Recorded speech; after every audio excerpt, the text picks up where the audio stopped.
अस्सलाम वालेकुम। जानते हो अल्लाह तुम्हें बेबसी के मुकाम पे क्यों लाया है?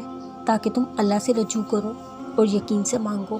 जब तुम दुआओं पे यकीन करना सीख जाओगे तो हर चीज़ जो तुम्हें अपनी नामुमकिन लग रही है वकूअ पज़ीर होने लगेगी। जो चीज़ नसीब में नहीं वो भी तुम पा लोगे। इस कदर जल्द मायूस मत हो अल्लाह की रहमत से। इस देरी में दरअसल बेहतरी का राज पोशीदा है। अल्लाह ने सजदे में कितना सुकून रखा है, ये मैं लफ्ज़ों में कैसे बयान करूँ। अल्लाह के ज़िक्र में जब ये दिल धड़कता है वो लम्हा कितना ख़ास है, ये कैसे इज़हार करूँ।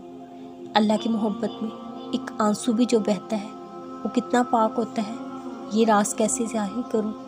ये दिल शुक्र के अदाब से वाकिफ़ नहीं तो रब की नेमतों का बदला कैसे अदा करूँ। जानते हैं आजमाइश क्या है?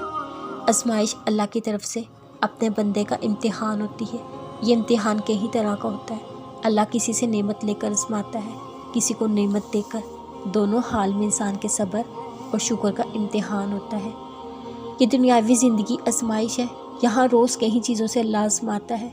वो देखता है मेरे बंदे का मेरी ज़ात पे कितना तवक्कल है, उसे मेरे फ़ैसलों पे कितना भरोसा है। जो लोग हर हाल में ये सोचकर इसी में अल्लाह की रज़ा है, सब्र और शुक्र करते हैं, वो अल्लाह के पसंदीदा बंदे बन जाते हैं।